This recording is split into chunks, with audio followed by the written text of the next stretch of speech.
Welcome to the REI Diamond Interview, your source for real estate investment jewels of wisdom with Dan Breslin.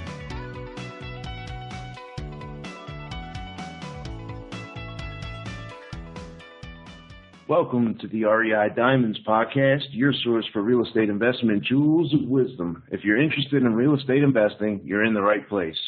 I'm Dan Breslin, and on these REI Diamond interviews, I bring you the real estate investment community's highest performers. My guests include industry leaders such as real estate investors, developers, property managers, lenders, and other service providers who are playing the game at the highest levels. In short, the information you're about to hear here will make you money. This episode's guest is Frank Montro of Frank Montro Homes out of the Chicagoland area. He currently closes more than 300 houses per year, mostly on the south side of Chicago, although he operates all over Cook County. He's been credited with single-handedly saving south side Chicago's real estate values from the plummet which took place back in 2008, 9, 10, 11, and going forward. Frank uses his own private MLS. He'll talk about how he routinely sells Southside flips in 1 or 2 days at the highest possible price. He's also going to share a very interesting litmus test for hiring general contractors. I've been in the business personally myself for about 10 years, and this one strategy is the most bold request I've ever heard anybody ask of a contractor before they hire that contractor and hand over deposit money to the contractor to begin a job on a rehab. So before we get started, I want everybody to understand I have 3 goals in producing the REI Diamonds podcast. Goal number 1 is to bring you, the listener, a ton of value by presenting guests who share their ideas and systems that have made them successful. Right now, you should pause this podcast and get a pad and paper. You're going to want to take a ton of notes. I know I do on every episode as I'm recording these each live. My second goal in producing the REI Diamonds podcast is to give my guests a chance to educate and attract their ideal clients. Many of my guests include their contact information at the end of each episode. So if you're ever listening and one of my guests can help you take your business to the next level, don't be shy. Reach out to them or me and get the ball rolling. You can always reply to an email that I send you, and I'll be more than happy to share any of my guests' contact information. And my third and final goal in producing this podcast is to attract the highest caliber people to my own organization. I currently flip houses in Chicago, Philadelphia, Florida, and New Jersey, and I'm always on the hunt for high-caliber people whom I can do business with. Because I run a multi-state fix and flip business, I always have opportunities to create, I'm always looking for opportunities to create relationships with the right people. That may include attorneys, high-volume real estate agents, even people just getting started, people and companies looking to fund projects, and even investors who are looking to buy off-market deals. If you think that I can help you expand your business, feel free to shoot me an email, and I'll be more than happy to schedule a time to see how we can work together. Well, without further ado, let's get right down to this episode with Frank Montro. Frank, welcome to the REI Diamonds podcast. We always start these episodes off. Everybody wants to know how you got started in real estate. Well, started many moons ago. Back in the early 80s, I was a bean counter for Arthur Anderson, and been there for about 2.5, 3 years, and just was not happy. So I was searching for something that better fitted my talents, better fitted what I like to do. And I realized that working numbers all day wasn't something that was very exciting. So yeah, you're there. What I found was I got an opportunity to start in real estate in Chicago. And so I started as an agent, just working as a buyer. I started off as as your plain vanilla buyer's agent. And then I saw, I became so good at what I did, I had investors coming to me. And investors were coming to me with their listing saying, "Hey, dude, you're selling everything. I might as well just give you my listing." To the point now, at this point in time, a third of my clients are real estate agents or real estate brokers. And, well, now real estate brokers, because the state of Illinois doesn't allow agents. So now, I mean, think about this for a second. Why would a real estate broker who has a license, who can throw his listing, his rehab listing out on the MLS under his name and save the money, why is he giving me the listing? It's because I provide excessive value. I do things that he or she is not willing to do, and I'm able to move properties faster than anybody else does. You know, I close, anywhere in the neighborhood of 300 homes a year, and actually I'm gearing up to do triple that in 2016. I'm changing all my models so that I can go faster. Wow, 300 houses a year, Frank. I mean, that's like one more than every other day, right? Well, it's funny you mentioned that. This one attorney, whenever he calls me up, he doesn't call me by my name. He goes, "Hey, deal a day. What's going on?" I love that name. I love it. Mr. Deal a Day. He's going to have to start calling me 3 deals a day. All right. Mouthful, though, huh? I can live with that. I can live with that. So that's cool. That's cool. And we're going to focus on some of the buyer's agent and the excessive value as we get further in the call. But I do want to focus on something first, Frank. I put the podcast together, and my goal is to provide like real valuable information for anybody in the business. We're talking real estate investors, real estate brokers who want to deal, and agents who want to deal with brokers. Anybody from like passive private lenders, investor buyers, even contractors who want to know the lingo a little better. So that's kind of like the audience. But I remember we met, I guess about almost a year ago now, and you were telling me the 300 houses thing, and you got all these little systems and strategies for getting it done, and my head was spinning. I'm like, wow, 300 houses a year, how the hell do you even coordinate all the settlements? But one of the things recently that attracted me to you was some of the Facebook posts you put out there, which were obviously, at first I thought, okay, this guy Frank is so busy, he must have like an assistant who's reading motivational books and posting these things. But the more that time went on, I realized that is actually you posting those things, right? And with that mindset, Frank? Yeah, absolutely. The foundation of my business starts off with the mindset. There's nothing more important in this world than beginning your day with meditations and daily affirmations. We have no problem jumping on an athlete if he doesn't work out. I mean, if Tom Brady showed up to camp, Tom Brady showed up to camp overweight, there'd be a huge uproar in the community. The newspapers would talk about it. But if a business person shows up with their mind overweight, so to speak, nobody says anything. You can't see it. So we don't know where everybody's mindset is. So, that's the challenge. But the most important thing for me is the mindset. I don't know any top producer that doesn't do affirmations and that doesn't dwell on positive statements and doesn't get their mind right. Every top excessive producer works on themselves nonstop. And I'd be more than happy to share some of the things that I think of if that's what you want me to do.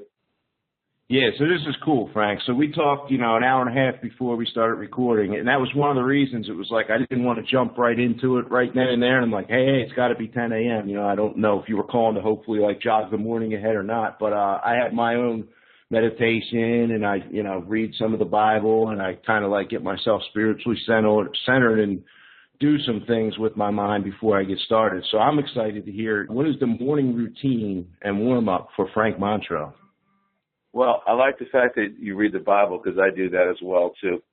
And so when I start off with daily affirmations, the first thing is I remind myself who I am and what my why is.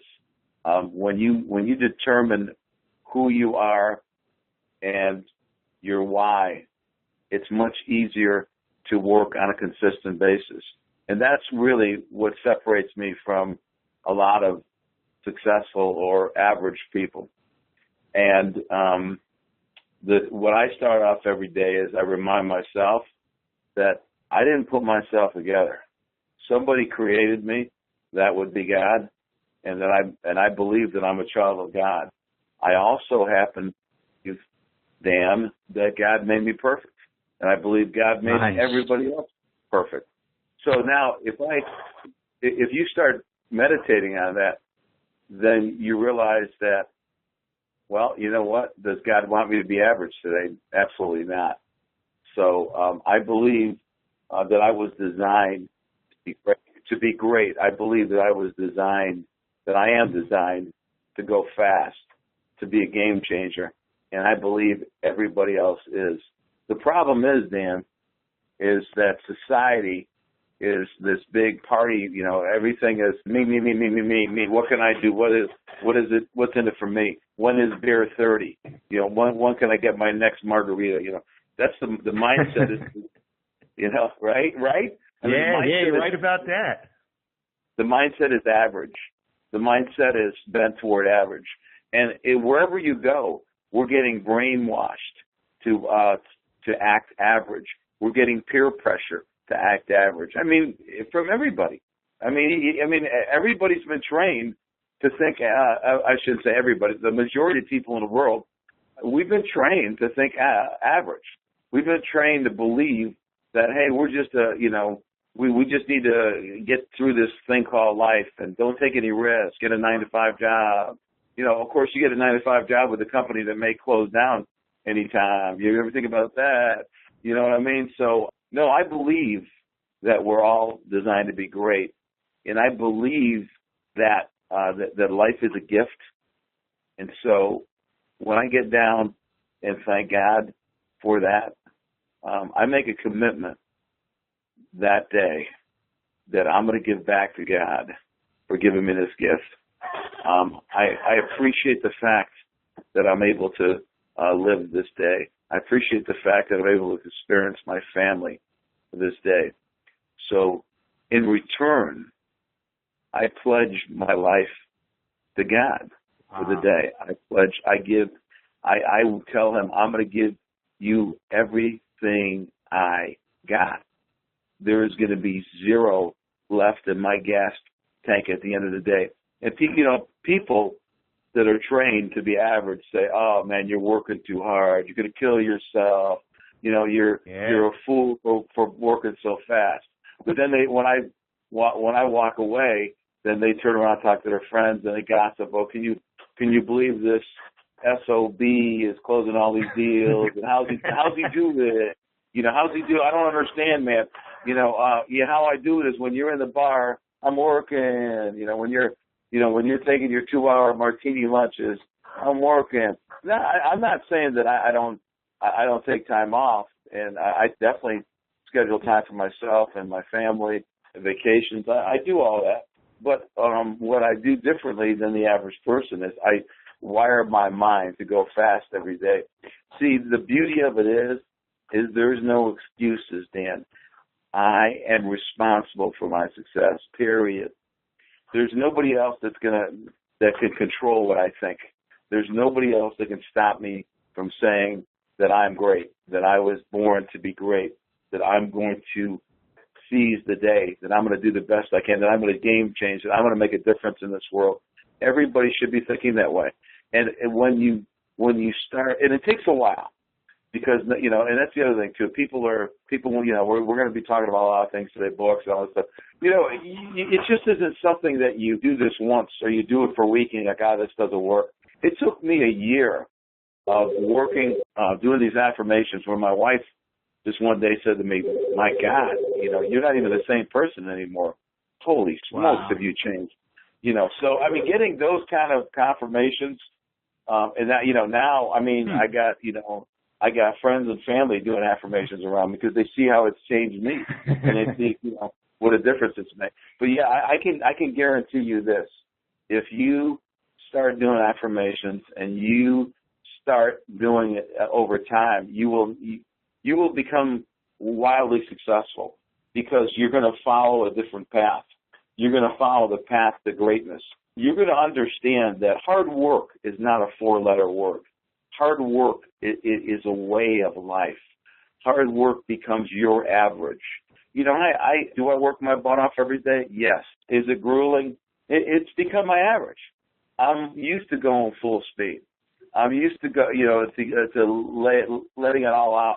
Now, starting off, if you're used to just kicking back and breezing through and getting by and all those average cliches that are drilled in our heads, why should we make this person rich? Why should we kill ourselves? Let's get by. If you have that mindset and that approach on life, and then you try to go and give it all one day, yeah, sure, of course it's difficult. Of course hard work is. They've got the word hard. Yeah, and I'm never saying it's easy, but it's easier. It's gotten easier over time, and it's doable. Hard work. I've never met anybody that died from hard work.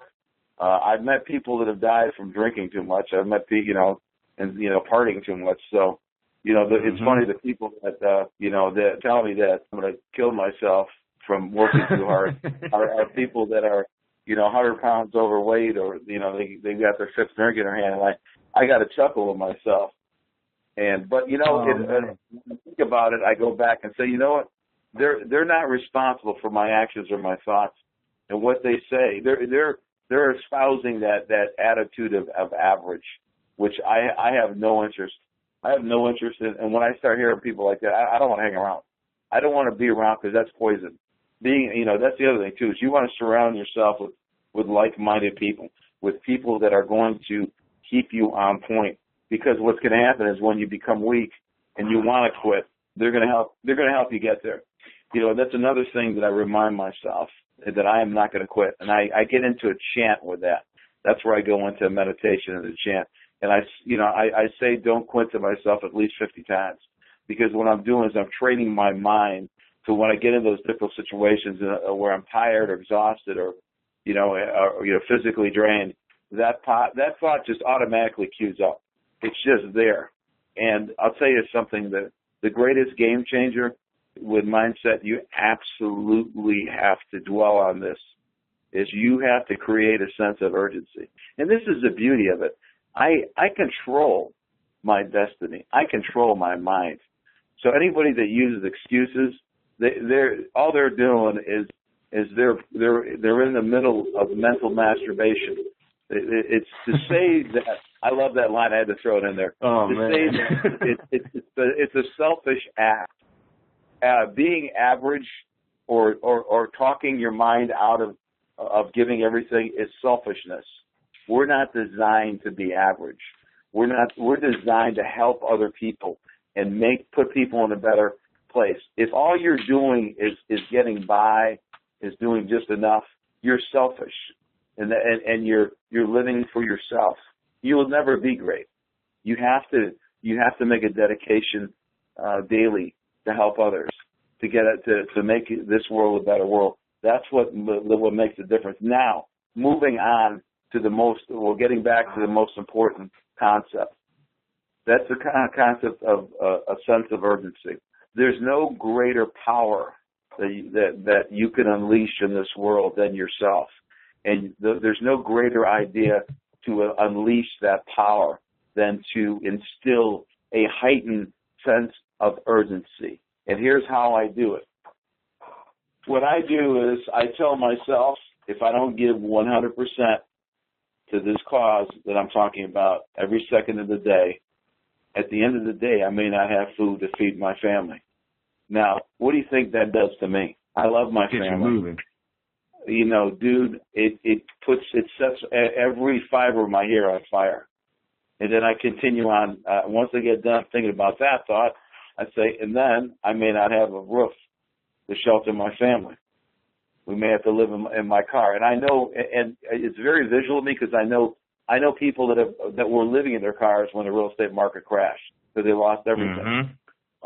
And then I also say to myself, I may end up in a subway, like Chris Gardner did in the movie The Pursuit of Happiness. And I got that visual in my mind. What do you think that does to me? There's nothing more empowering than creating a sense of urgency. Then I also think, if I let up for a second, my competition will run me over and take over my business. There is a huge target on my back. I mean, everybody's copying me, mimicking me, And, that's great, and that's the greatest compliment in the world.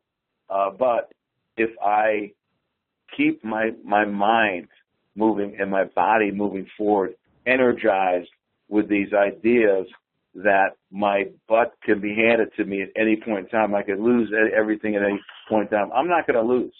Mark Cuban says work like there is someone working 24 hours a day to take it all away from you.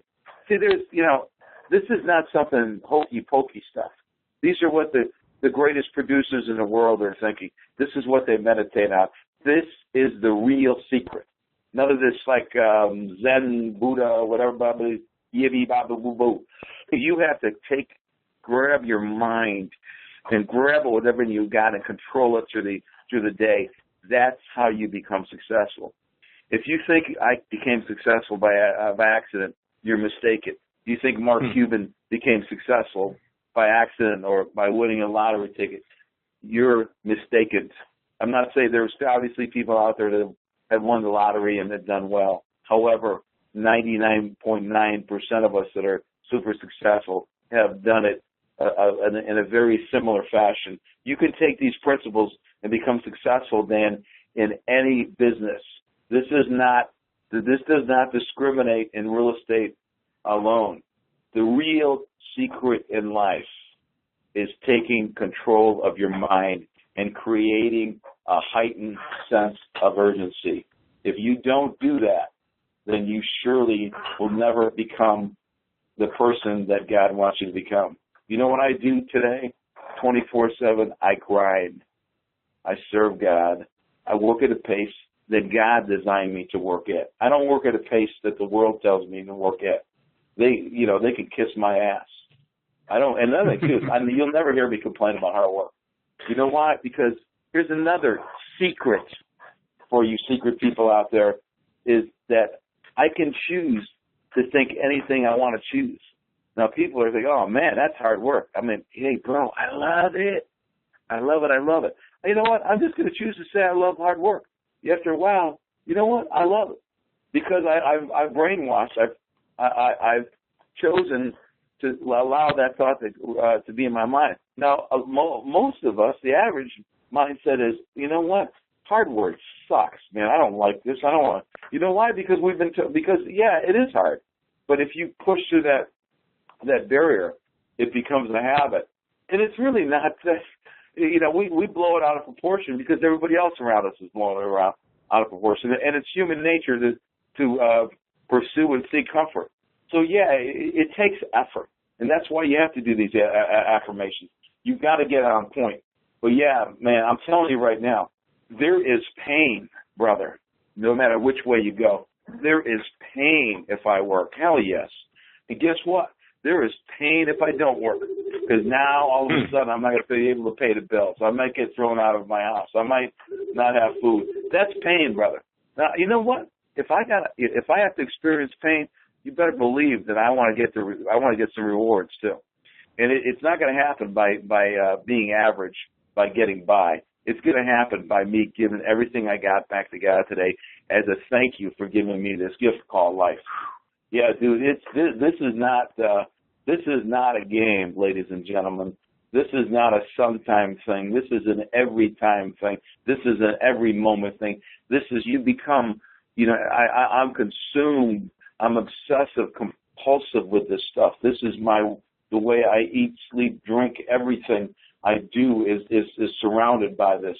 And then, then you tack on some bonuses. Some of the bonuses is one of my popular words is opportunities. I'm always looking for an opportunity. We'll discuss that, get into that a little more down the road, but I'm always looking to expand my sphere of business. I work with buyers, I work with sellers, I work with banks, I work with mortgage companies.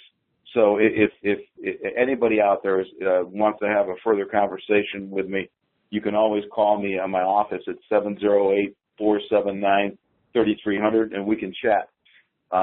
There's always plenty of opportunity. Like I said, I'm looking to blow my business up 3 times, and I'm going to do it because, you hear my mindset.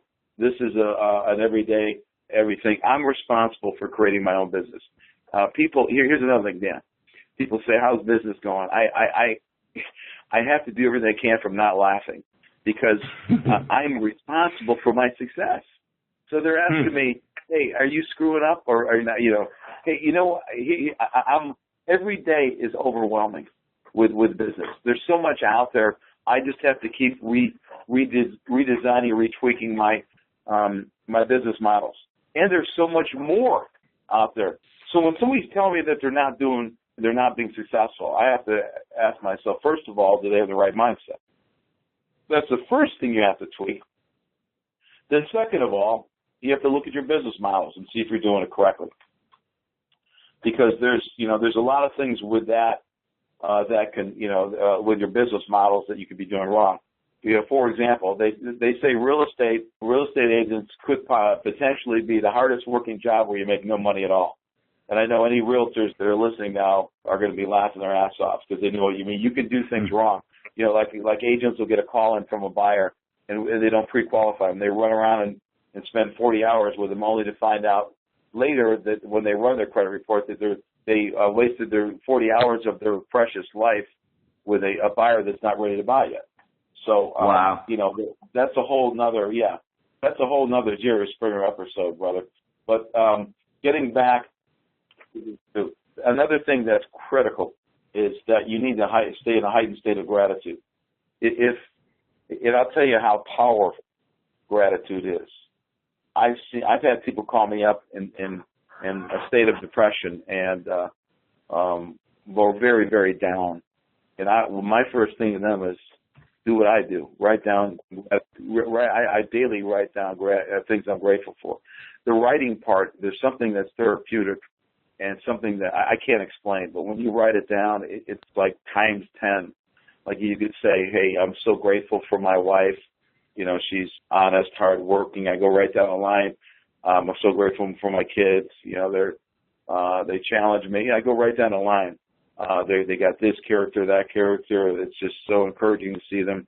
So what happens is the gratitude puts you in a mindset where you're going to go faster.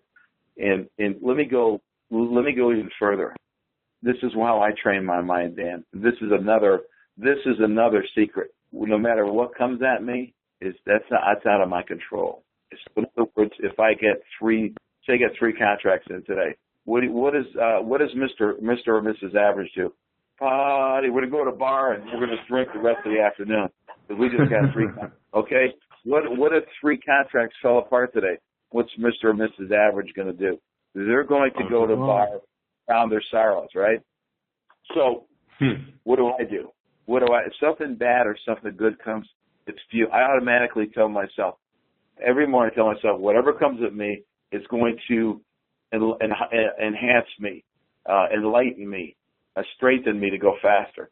So whatever anybody says anything to me, I'm now the thought runs across my mind: go faster, go smarter, go stronger. I mean, I use when something comes to me as a mental cue to do it better, to grow, to get stronger, instead of just the opposite. So I'm training my mind. We're taking this deep now, Dan, into what I think. This is what drives. Because here's the thing: there's competition out there, and see, this is another thing too. Competition is not a bad thing. Competition pushes me to become greater.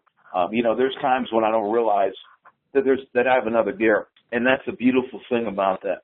Like Robin Sharma puts it this way. Robin Sharma says we're asleep. We've been dumbed down by average thinking from everybody around us, the media, our parents, everybody has bought into it to some degree. And what competition does is it awakens you. If you're in the right mindset, it's going to awaken you to reach inside of you to find another gear. And it's amazing.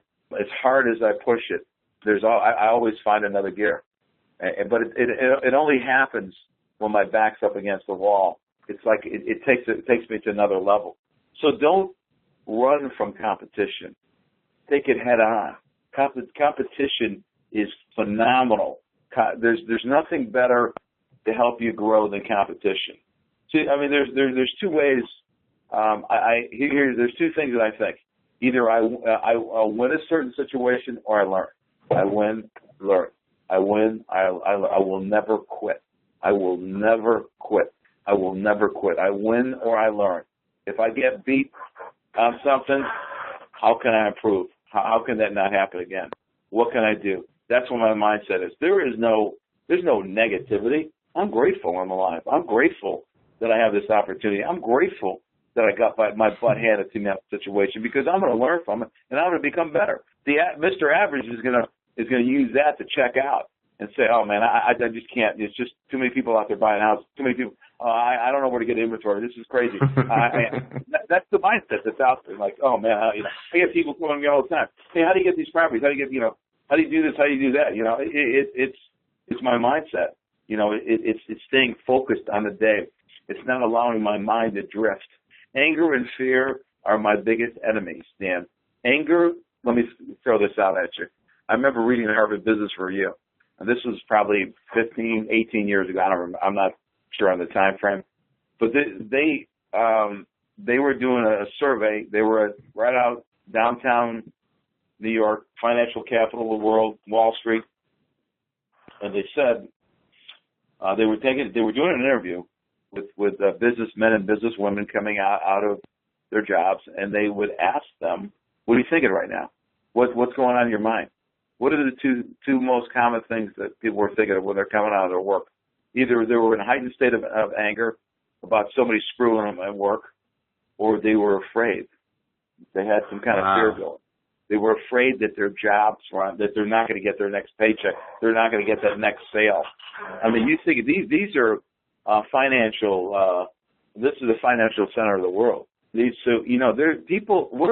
always pain, dude. There is always pain. Shouldn't you win? I mean, you can't run from pain. You can do drugs or drink, to eliminate it for a short period of time. But once that wears off and you run out of money, you got to still pay your bills. You still got to take care of your children. You got to do all these things. Now, you know what I choose? I choose to go hard. I choose to go 100%. Fear is just, it's exercising my imagination to create something that I don't want. So when I drift off into, I love this one term, when the committee inside of my head, when they get in session and they start getting some negativity in there, some fear or anger going on, I quickly shut that down. I get, because the key is focusing. That's another word I go. Listen, I was at a mega agent camp in Austin, Texas, and Gary Keller of Keller Williams, nice. Keller Williams, he said this. He said this to the top agents in the world. What separates me from you is my focus. I'm more focused than you. Well, I heard that. I'm like, oh, baby. I just got so excited that I said, so I really meditate on that word every day. Focus, focus, focus. Because I want it to pop up in my head when my mind is straight. And we all stray. We know that. We're not, we're going to get tired or distracted during the day. Something's going to distract. That's the other, the fear, the anger, in general, distractions can kill a person. You can go out with the best intentions and easily get sidetracked in your mind to the point that it's affected you and affected your performance. So with that in mind, meditating on focus is critical. It's critical to stay positive. It's critical to be in a state of mind where you're never going to quit. It's critical that anything that comes at you, whether it's good or bad, it's out of your control, so it doesn't matter. B, so the only thing that matters is you controlling what's your mind. And we've been trained to let the uncontrollable affect what we can control. When you think about it, that's insane. We should spin it around and just use everything that comes at us to go even harder, to find that gear to take it to the next level. Because I'm telling you, everybody that's out there that's listening to this, you have so many more gears in you that are untapped. You have no idea. Everybody does. And the only way we find out is when we get in a pressure situation, or we force ourselves to try a little harder, to push a little harder. One of the things that I finish at is this. I love this line. Bad events are just fuel to rocket me to greatness. See, the thing is, when bad things happen, that ain't going to slow me down, brother. That's going to speed me up. I'm going to do just the opposite of what you Mr. or Mrs. Average does. Today I choose to succeed. Today I choose to grind. Today I choose to change the world because I know, and I've seen this, I've studied this, I've read it, and I've experienced it. It's the small daily wins, the small daily steps, the small daily losses, the small daily steps over time that leads to greatness. There's no shortcuts. There's none of this. I'm going to buy this technology, that technology. I'm going to automate this. I'm going to automate that. No. It's the daily hard work, helping others, creating relationships. Relationships trump over technology every day. It's creating. It's working hard for others, putting others first. Your money will come. You'll make more money. If your goal is if your mindset is if you're putting yourself first, that means at the expense of others, you're not going to be able to create a referral business. You will not have relationships down the road because people are not going to trust you. It's important that people know that you care about them. It's important that people know that you've got their back, that they can go to you and get world-class service and world-class value. And that requires sacrifice. That requires you sacrificing your mind and your body when you're at work, and that you give it everything and you put the other person on the radar. You'll get. I'm not starving. I'm making a great living because this is my mindset, because I've learned from others. I've learned from the Bible. I've learned from a lot of successful people. I've read a lot of Robin Sharma books, and he's more of that Zen kind of guy, but he's a business coach, a lot of top Fortune 100 guys, and I would recommend him highly if you want to get into reading or meditating. He's got his own website too. He's got a lot of podcasts, a lot of YouTube videos. Really, really cool dude. But he's all into that, into helping others. And when I started reading him, I'm like, wow, I'm doing it right. It's just great when you hear people like Mark Cuban and other successful people that work their butts off and they put other people first. There's no magic. You can't buy your way through. You have to work your way through. You have to give your way through. You have to help others. That's how it's done. That's how I prepare my mind every day. I think about this stuff every day. And you may not realize this, by us going back and by me talking about this right now, I'm just amping myself up because I am relentlessly pursuing this. This is not something that I take lightly or for granted. This is something that I do in a relentless fashion daily. And, again, I'll close with this as far as the mindset. I want to end on a positive note. I thank God with a heart of gratitude for this opportunity to share this and for the opportunity to be alive today and to help others because that is why I'm here. I'm here to help others and to help them become great people as well, too. Man, that's some powerful stuff, Frank. You obviously do not have an assistant creating that on Facebook for you. No. So, I will, search Facebook. I look at Facebook, and the main thing I look at in Facebook is for positive messages, or, sometimes I'll see something silly. Like today, when I drive my kid to school, I saw this bumper sticker. This license plate on this car. And it says, "I love you." And I thought, that's awesome, man. And so I just, I took a quick snapshot of it, and I said, somebody spreading the love.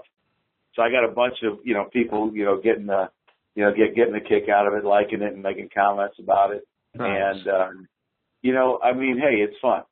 I like to have fun. I like to, if I see something positive, I'm going to pass it along because I want other people to experience the success to experience greatness.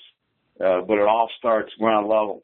You can't take the elevator up to the second floor and pass on mindset, because then you'll never truly experience it. This is cool. I mean, I think I got, myself, like, how I'll do my affirmations is I'll cut, 20 minutes of this here conversation and just, listen to it as I fall asleep or something. I'm excited here. So we're going to switch gears a little bit. You talked about providing excessive value to the clients as a buyer's agent. I mean, somewhere along the line, Frank Montro wasn't a 300 deal a year guy. Let's talk about kind of that transition and specifically what kind of action steps outside of mindset that took place, through the course of, a few days. I mean, what are some of the actions Frank's taking to accomplish 300 or close 300 deals in a year that, the average guy is not? Yeah, well, I mean, it all boils down to systems and creating value and daily. I mean, you have to ingrain a mindset that you're going to create. I'm going to bounce back to and touch on daily affirmations for a second, only because it applies here. Your business models have to be designed around the concept of creating value, and not only creating value, but creating excessive and world-class value. So the reason why I have a third of my clients are realtors, because I do things that they don't want to do. And I do, I've got business models in place, and the work effort and the things that we do, a lot of people just don't want to do it, and they'll pay to have someone else do it. I started as a buyer's agent, and I started building a network of investors. Obviously one of the top and most important value for a seller is to get his houses sold as quickly as possible. And so whatever you're going into, you have to, let's say you're working for buyers, okay, which I work with buyers. So you have to ask yourself, what is value? What is excessive value to them? What is excessive value to a buyer is being the only agent around that knows every program out there, that knows every grant out there, that knows the mortgage companies that are the fastest, that knows every unique program out there. That would be me, ladies and gentlemen. And I have agents call me all the time. Hey, I got a deal I'm working on. Can you give me a hand here? The buyers, we just reran their credit. The score dropped down to 586. Who's the best lender to take it to? And then I would tell them, lender A, B, C. And from a buyer's point of view, a buyer wants to be able to move in a house as quickly as possible, wants to have great communication, you need to wear a psychiatrist hat, because you need to basically talk them down from the building every other day. Because especially for a first-time home buyer, it's a very stressful event.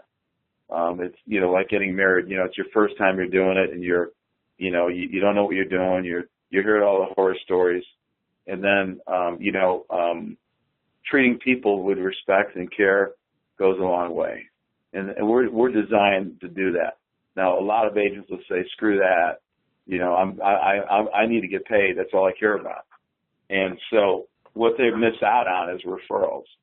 I've had buyers call me directly after closing saying how much they hated this one agent that worked with them because they were never available, never talked to them. So, no matter what you're doing, whoever's listening to this, if you're looking to work with buyers, or you're looking as a seller to be an investor, let's say let's visit with this perspective of an investor, okay? So if you're an investor and you want to approach someone like me and work with me, what's important to me is that you're a person of your word. If you're going to find a house and buy, and you're going to give me the green light and sign a contract, you're going to honor that contract. There's nothing that will hurt you more in this business than backing out of deals. And I know certain organizations out there that do that. They play games and all that kind of stuff, but your word is your bond. Trust is the most important thing in this business. being able to move quickly is another critical thing, Dan. Sometimes these listings, these REO listings, have a time period on it, so it doesn't matter. You don't need to rush. Other ones, it's first come, first serve. I've gotten deals in, and our contracts gotten accepted, even though higher contracts came in shortly after ours, and the bank just said, we're just taking the first deal that hits our numbers. So speed is critical. Honoring your word is critical. And another thing is communication. Be available when the agent calls. Also, don't hound the agent. Another deal killer is agents don't like it when you get in their lane. When somebody gets in I've got 32 years of experience. I've closed more deals than anybody else has in this market. And then people are coming to me, instructing me all the time. Well, don't get me wrong. I'm wide open for suggestions. But when someone's telling me that I've got it wrong, and they're going to fight me all the way over nickel and dime stuff, and they're going to tell me that I don't know what I'm talking about when it comes to values, or I don't know what I'm talking about when it comes to how to rehab, then you're getting in my lane. And I'm less likely to give you a deal in the future if I have someone else that's going to appreciate the fact that I know what I'm doing and trust the process and trust me, and know that I'm going to get you the highest return on your investment. And you got to trust me on how much to spend. You have to trust. Do I want to try to save you money? Of course I do, but I also need to realize that you have to hit a certain brand. You have to do a certain quality of work to get that return, and you want to get referral business on it as well. So everything, Dan, focuses around value. Whether you're a buyer's agent, a buyer, a seller, a seller's agent, a loan officer, you have to provide services that nobody else does. And it's not impossible to do that. I was talking with an agent yesterday, and she said, I got this new loan officer. He's great. He does this weekly written communication showing where the file is. He brought a bottle of Dom Perignon to the closing, and just things that are just above and beyond. Those type of people are going to grow their business at an alarming quick rate. And then these other loan officers that all they do is they call and say, hey man, we just did this deal that it took like 90 days to get done, but hey, I need to pay my bills. Give me some more deals, man. Come on, man. I know you got all those deals out there, man. I want in. I want a piece of the action. Well, how do you think? What kind of business do you think? And people do talk to me that way. They'll call up and say, I'm the guy the other day said, I want a piece of your action. I'm like, okay. And of course, my question is, what value are you going to bring to the buyers? And that guy didn't have anything to bring. So, it's game, set, match. Conversation's over with. I need people that are going to support me, that understand the importance of providing value to other people. Not people that are there for selfish reasons, just for their own self-interest. There's enough of those people in the world. I'm looking for people that get it, that have the right mindset. They're going to treat people fairly, that are going to expand my brand, not inhibit my brand, not hurt my brand. So value is the huge concept that I preach to people, and stay out of my lane. As an investor, when you pair up with someone like me, that we know what we're doing, we do this backwards, forwards, upside down, blindfolded. I've done it thousands and thousands and thousands and thousands of times. I know what I'm doing. In case you haven't figured this out yet, I'm type A personality. I'm obsessive, compulsive. I'm always looking at myself. And I will listen. But at the end of the day, you need to trust me that I'm going to get the best return I can for you. And I'm not interested in cutting corners and providing a half-assed product. In the long run, that hurts. So, Frank, I remember pulling some comps, right? And I see photos as I'm pulling comps in the Chicago market here. And immediately I know, that's a Frank Montro deal. I could tell by the quality. And then the other thing I noticed, and, maybe this is just my perception of looking at a limited number of the deals you've closed, but it appears as though you're getting a higher value. And these houses are just ordinarily, I'm from the Philadelphia market. I flip a lot of deals in the Philadelphia market. Normally, looking at the comps in these neighborhoods, I wouldn't necessarily have thought I could sell the property at an appropriate value to justify the level of quality that you put into some of these renovations, you and your team. Can you enlighten me a little bit on that, how you guys are kind of making that happen? Absolutely. And this goes back to value. And that's why, you can do a half-ass rehab job, or you can do it the right way and spend, maybe spend $5,000 more, $20,000 more. But you get a higher return. That $5,000 can get you an extra 20. Yeah, because people will pay. People will pay for superior product. When I'm the best product out there, and I've got a brand right now. I have agents that call me up saying, "Hey, I got a client that's been looking at your website for 3 years, and they told me the only thing they're interested in is a Frank Montro home." I've got people that call me up and say, "Hey, 4 of my friends have your homes. I'm ready to buy." There's a reason why we elevate the brand. We want our brand to be world class. We want the rehabs to be the best out there that money can buy. But of course, we have to put it at a level where the clients get to maximize their return as well too. So we push the envelope on both ways, and how we do that is we invest. The old cliche, you spend money to make money. That's what we do, but we spend it wisely. We spend it in areas that we know that are going to benefit homeowners, where they're going to enjoy the heck out of their house. They're going to maximize their enjoyment. And so we fire on all cylinders, value on the buyer's side and value on the investor's side. So that's how we can push the envelope on the values, and that's how we maintain. I can't tell you, Dan, how many times I've heard from people that I respect in the business. They said, that you realize that you saved the south side of Chicago because of you did those type of rehabs. You were able to maintain the values. If those rehabs weren't there, then the values on the south side would have plummeted dramatically. So that's something that I'm going to take to the grave. That's something that that I'm going to. When I think about it, like right now, I got a smile on my face because daggone it, I know I did something really cool. Just to know that you impacted the world like that, it's crazy. And just one simple, hard-minded kid from the East Coast, from Connecticut, came here, with a dream and a hard work ethic, and he was able to significantly impact the Chicago market. That's wild, man. Nice. You're getting all these renovations done. You're kind of like the glue holding this large organization together from what I can see and hear. Do you have any tricks or tips as far as like hiring the contractors or doing some of the speccing out? What would be kind of... Let's do this, sir. Let me talk to the investors for a second, okay? So there's basically 3 business models you need to look at if you're going to come in and invest in the flipping. The first model is your business. Your first business model is buying the property. The second business model is rehabbing, and then the third business model is your exit strategy. So obviously, all 3 of those have to be great.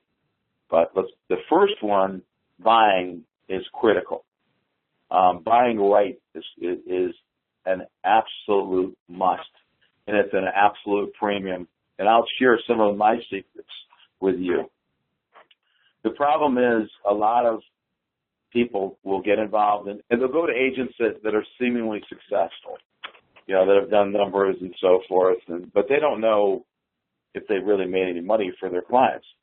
They may have seen that, maybe they're good talkers and they're hustlers and all that, but when you look at it, you can look at a property. Here's how tough of a job this is. And this is where my 32 years of experience gives me a leg up on everybody. Because I've seen it all, I've done it all, I've been exposed to it all.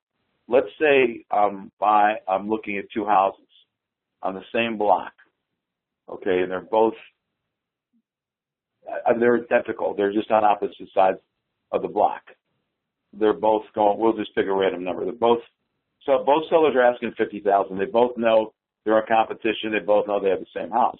Okay, we go buy one. We'll go buy, see one. We love it. We buy it. We go look at the second one. We're like, oh no.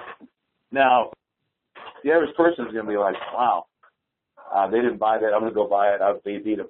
But see, what they don't realize is that there's a 24-unit building right next door, and we happen to know, the tenants in there, and we know what the history of that building is. And even if we didn't, we know that the property's worth significantly less next to a 24-unit building. Nobody wants to spend a high dollar amount when they're living next to tenants with people who don't take care of the property as much as a homeowner would. So we're not going to pay $50,000 for that particular house. We may pay half of, or $30,000 for it because we know we're going to take a hit. So what happens is an investor will go in and they'll pay 50 or maybe even more, and then now they've bought wrong. Now they're in trouble because now they can't sell it at the price that I want to sell it for down the street because there's no buyer that's going to pay that kind of money for it. They're going to want a sweetheart deal to make up for the fact that they got to live next to tenants. So what you need to do is you need to pair up with someone that really knows what they're doing. What we do also, too, is we look at values based on current sales. The more current, the better. See, appraisers look at values. They go back 6 months. If they have to go beyond that, they will. But typically, they'll be, if there's enough sales in the area, they'll draw off of 6 months. Here's the problem. Okay, realtors will come in and they ignore the 6 months. They may go back a year, 2 years when values were significantly higher, possibly in the area, and so they give the wrong information to the investor. So he makes a buy decision based on bad information from that realtor, or he doesn't know. He does his research and he does it wrong. Okay. The other thing is, if you buy the house today, the comps that are 6 months old are no good because by the time you rehab it, put it back on the market, sell it, it may be 6 months later. So what you need to look at is the comps that closed the past month and the comps that are currently under contract and the current listings, what their price points are. Because if you've got current listings that are priced significantly lower, I may call the agent and find out what's going on and see, why that's the case. But appraisers are going to be looking for 3 closed comps and then, 3 to 5 active to deal pending comps. And they're going to draw their values based on that. They want to look at active to deal pending because they want to see if something is trending down significantly. And then they're going to look at the current comps that close because they're going to base value on the last 6 months. And also what's critical too. I mean, I can talk in a lot of detail. If let's say there's a house that closed across the street and it closed for significantly less than everything else, that's going to severely impact your value unless you know how to address it. And we're experts at meeting appraisers and giving the information to not consider that on appraisal. So you see, it gets very, very, very complicated. And really what trumps me over everybody else is my experience. I'm going to go in and I'm going to say, look, that's not a good buy because at that price, we can buy it. It's a great area, but, it may have the ceiling in the attic's not high enough. So we either need to tear the top off or we need to significantly price reduce it by $30,000, $40,000. Or the basement's still low. We need to dig the floor down. That's going to cost you an extra $25,000 or whatever the number is, depending on the size of the basement. I mean, so there's a lot of things. There's a lot of variables that go into buying a home that you're just not going to learn overnight. It takes years and years to master. I mean, it is a numbers game, but it's also an art game. And there's places in the city. I'm so well connected. I know where all the gangs are. We may not buy on a block because we know it's a gang-ridden block. We know we're going to have a hard time selling it during the summer because we know that a lot of gang bangers hang out on the streets.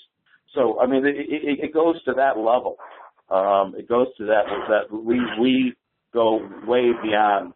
It goes back to the excessive value, the world-class value. So as an investor, you want to make sure that you pair up with a realtor that understands, that knows the game, that's going to be able to navigate you. Because if you don't buy right, you can potentially lose your shirt. Then second of all, is, contracting. That's a whole nother Jerry Springer episode. Man, oh man. I tell you what, I can't tell you how many people I've had to come rescue because they're contractors. So I get contractors approaching me all the time. Okay. And So here's my rule of thumb. With a new contractor, there's certain things that I require. Is I have to see their work, and hopefully they have some projects that they're doing right now. And if not, then that's going to be a red flag. Why don't they have any business now? Right? I mean, if they're so good, if they're, the cat's meow, where's the bee's knees? Why aren't they doing business? Something's got to be wrong. I'm going to need a minimum of 3 people I need to talk to, and non-relatives, non-friends, and I need to see their work and see what they're talking about. Okay, and then I'm going to need to see their credit report, because I want to know, are they screw-ups? The credit report with a contractor tells me a lot. It tells me whether they can manage their money, because I know a lot of great. Here's the second phase, Dan. There's a lot of contractors out there that are great, but they're horrible money managers. So they will spend their money frivolously, and even though they're great rehabbers. So it's not like they're screwing you. They just don't know how to run a business. So those type of people you need to stay away from. But you can find out. You can find out by, show me your credit report, buddy. Let me see show me who you are. I need to find out. Then you find out they can't pay their own bills. They can't pay their own bills. They're not going to pay your bills. So you're right about that. The last thing you need to do is watch them take $80,000 from you and then spend it somewhere else. The subs do the work, and then the subs come back to you and say, you owe me $80,000. So now the $80,000 becomes $160,000. See, so choosing a contractor is critical, but you need to have some verification that they are the real deal, and then you need to see their personal finances and see, and see a bank statement, see if they have, because if they have no money in the bank, they have $1,000 in the bank, then you best believe they're going to be taking this money to pay their bills first. And that's human nature. So be very cautious, go the extra mile. Again, excessive value gets it done. Dude, you're working too hard. Oh, Frank, really? Yeah, but see, because I worked so hard there, I got the right contractor. And now I just saved my client $40,000, $50,000. Oops, there we go again with that excessive value idea. That's why realtors are coming to me listing their homes, because that's the kind of stuff that I do. And then exit strategy, obviously any realtor can throw it on the MLS. I have also created my own MLS. I've got an underground MLS that I shoot out to. I shoot this list out. It's got my list of my current properties and my recent upcoming properties. And I send that out to people that I know that are producers. So they appreciate the fact that they get an early look on stuff coming up. So they'll get a jump on these properties so that they can sell them before it hits the market.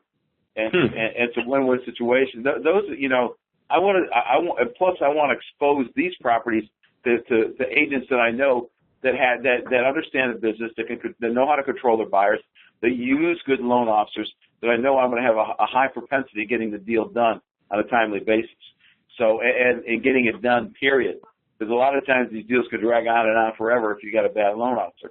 And so, that's another thing we do when it comes to exit strategy. We're going to aggressively push loan officers on realtors. We're going to, in a professional way.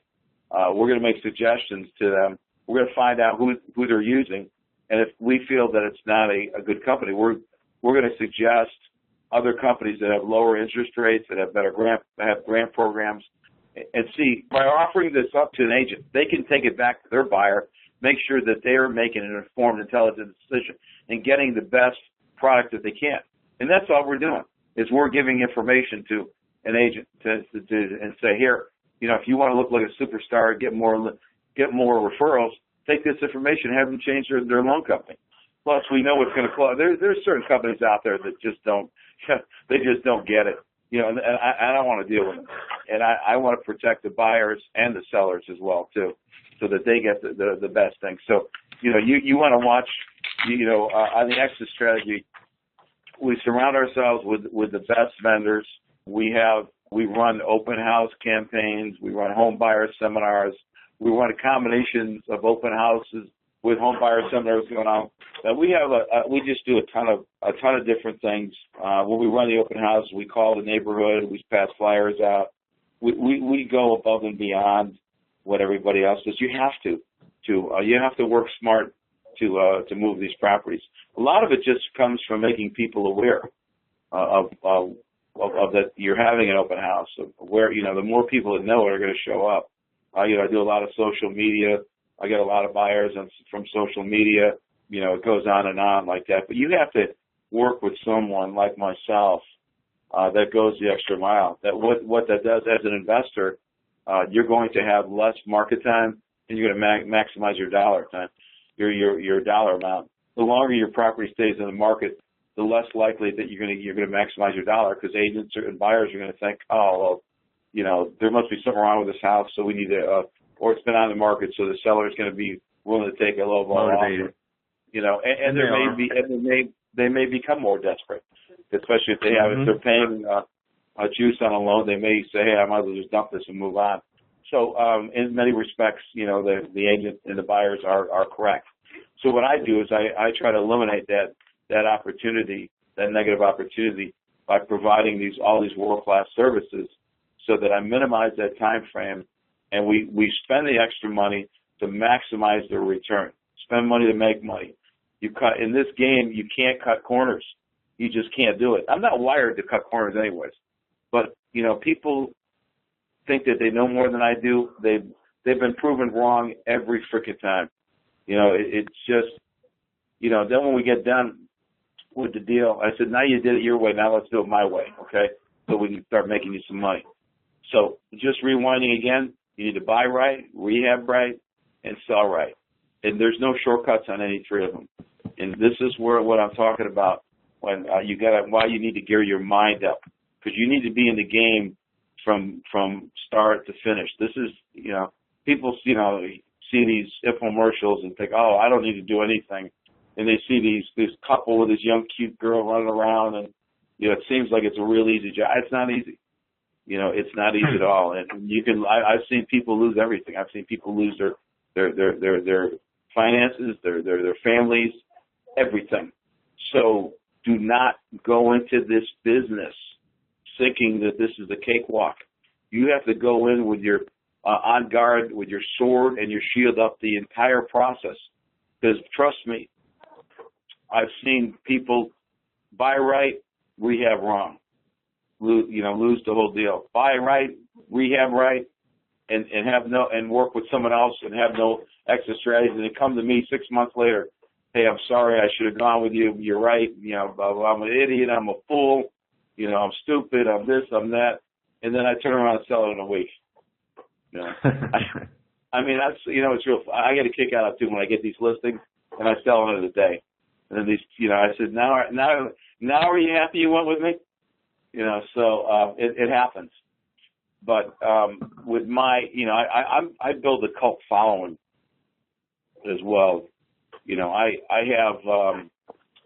have a cult following of agents and buyers on my website, and they're just constantly hawking for my business, because my properties, because they want the rehab, man. They want the rehab quality. They know I stand behind my word. I have over 100 signs out there on a daily basis. I get anywhere from 60 to 80 calls a day. I'm a lead generating machine from between my website and my sign calls and my referrals from 32 years of experience. I am a lead generating machine, and that's why a third of my clients are real estate brokers.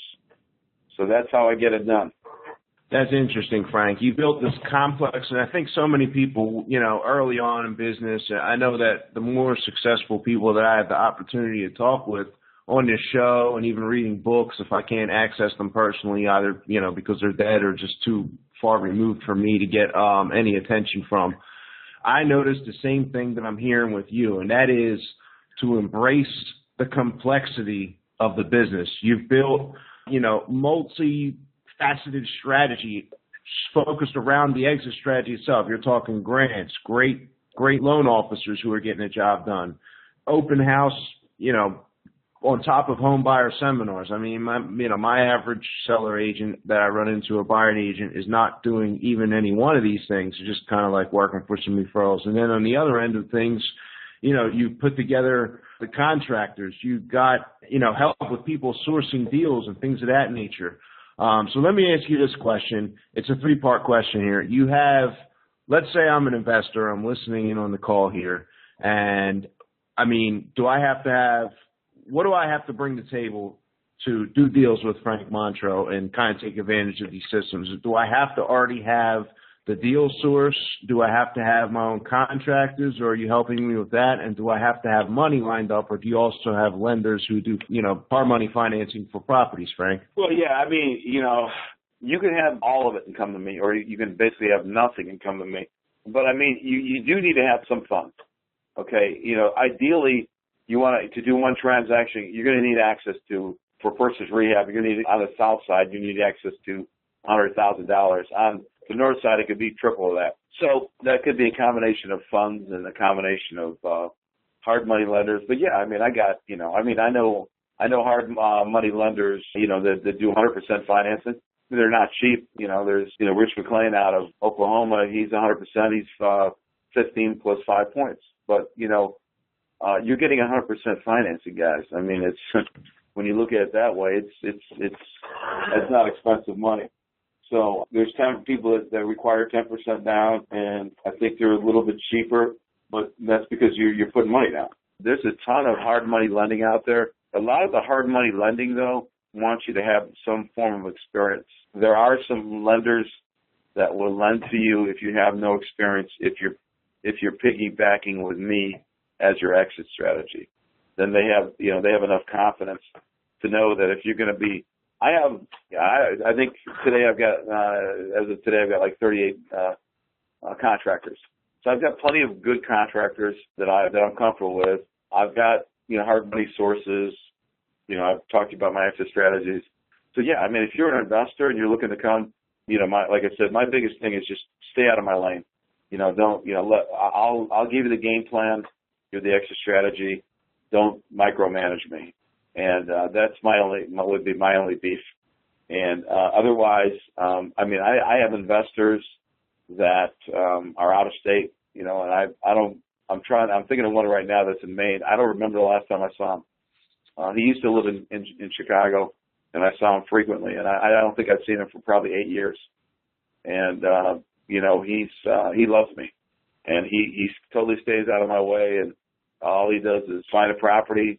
He wires the money, wires the money to the other real estate company for their money, wires the money to closing. I set everything up for him. We manage the contracting, everything. So he never even physically sees the property? No, because he knows me, he trusts me. And eventually I get, some people come to me and like, hey, I know who you are, I totally trust you. And other people are like, hey, dude, I know who you are, but I'm not going to trust you until I get to know you. And that makes total sense. And I don't have a problem with that. But people eventually will start pulling away. If they need, some people are nervous Nellies and they got to micromanage everything. I get that. Then there's other people that don't want to have anything to do with it. Just tell me to run a right to check and I'm cool.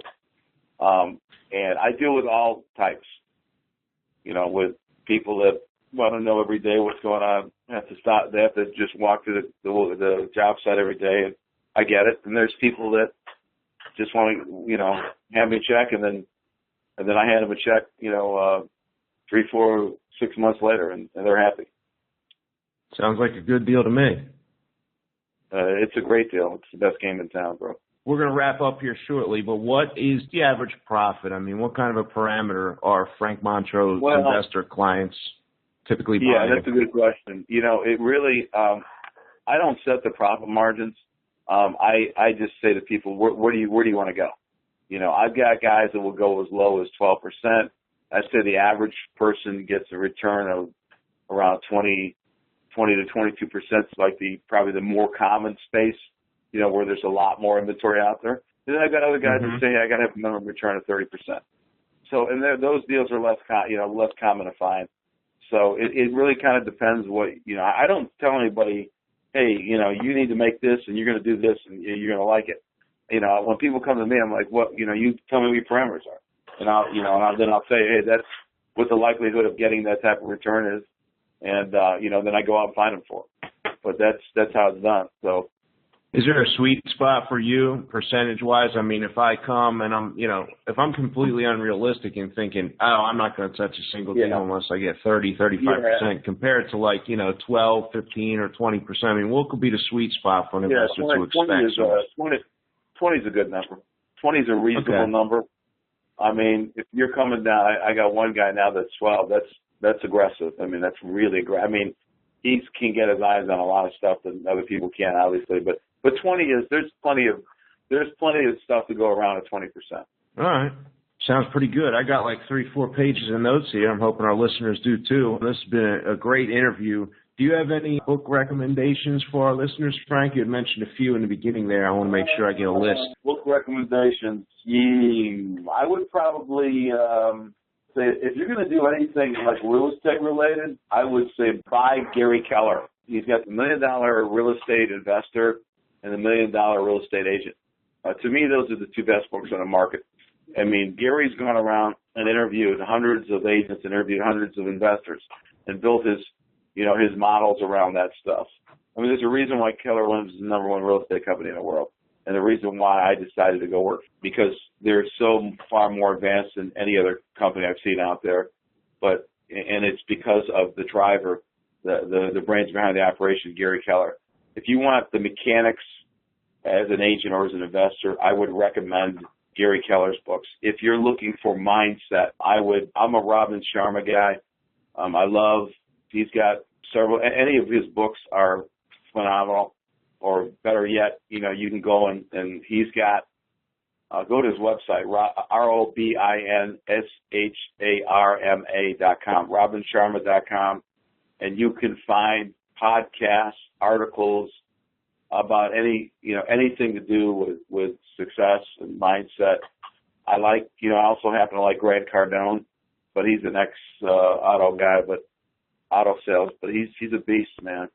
But he's a type A personality, so if you're a teetotaler, you're probably not going to like his style. He's brash and comes across cocky. I'm a type A personality. I can relate. He doesn't bother me. I like guys that are aggressive and loud, and I like that. A lot of people don't. So Robin Sharma is your type B, Zen kind of personality, really cool. But, Robin's got he's a business coach to a lot of very powerful businessmen in the world. So these are movers and shakers. These are people that do the daily affirmations and have their clients do the daily affirmations.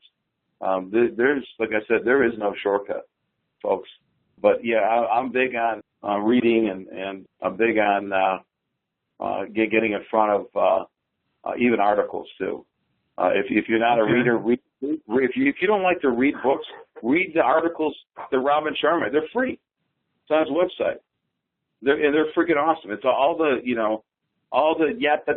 side. Hey, I went down the street. Hey, I tied my shoe. All the side. It's all gone. His articles are short, sweet, and right to the point. Nice. Cool. I got one more question here, and that is, do you have any final jewels of wisdom to share with our listeners, Frank? So if you're going to get in this business, just understand this. It is hard work, and you need to surround yourself with successful people and be very, very cautious. There's a lot of people out there that have a lot of bravado and seem like world beaters. At the end of the day, the numbers are the numbers. They don't lie. People can say they're the world beaters. You look at my numbers at the end of the day, my numbers speak for themselves. That's where the proof is in the pudding. Okay? Hard work. Don't forget your mindset. If you have to adopt a tremendous mindset. This is a very, very tough business. This isn't one of these things where you sit on your butt all day and you wait for customers to walk in. Even that's a bad idea. If you got a business like that, you should be out there marketing yourselves, proactively marketing. I just want to encourage people though to understand this, that the opportunities in real estate out there are beyond your wildest dreams. There is so much money to be made out there, so much opportunity out there. It's insane. I've never, ended the day thinking, hey, I need to get out of this business. Hey, I'm always thinking, how do I get more, get more the right investors? How do I get more of the right realtors to follow me? I see so much opportunity out there. What it boils down to, in a nutshell, and I'm going to close on this thought. You need to learn to put the right pair of glasses on every day. You put the glasses of greatness on every day, the glasses that sees opportunities, not the glasses that focuses on distractions, fear, anger, gossip, all that other baloney. Go out and be great. Go out and adopt a mindset. There's plenty of business for everybody. There really is. So I'll leave it on that. But if you have any other questions, you can always reach me on my. Just make sure you identify yourself as an investor when you call, or identify that you heard that that you need to talk to me, because otherwise you could get filtered to another realtor. But one of my realtors. My office number is 708-479-3300. Nice. Sounds good. Powerful stuff, Frank. I thank you. I appreciate you coming on the show and giving so generously of your time and wisdom, Frank. You got it, buddy. Sweet. Thank you all for listening to this episode of the REI Diamonds podcast, your source for real estate investment jewels of wisdom. You can sign up to receive an email update of each new weekly episode as they're released by going to www.reidiamonds.com. When you go there and sign up, I'll also send you my free report titled 7 Sources of Off-Market Deals. If you're interested, that website again is www.reidiamonds.com. And we are also live on iTunes now, so if you prefer listening and downloading through the iTunes app, you just go and search REI Diamonds, and you will see our episodes pop up. They're released roughly Friday night into Saturday morning each week. And until next time, this is Dan Breslin signing off.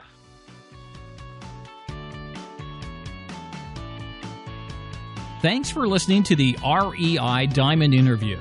To receive the REI Diamonds newsletter and interview monthly, sign up now at www.reidiamonds.com.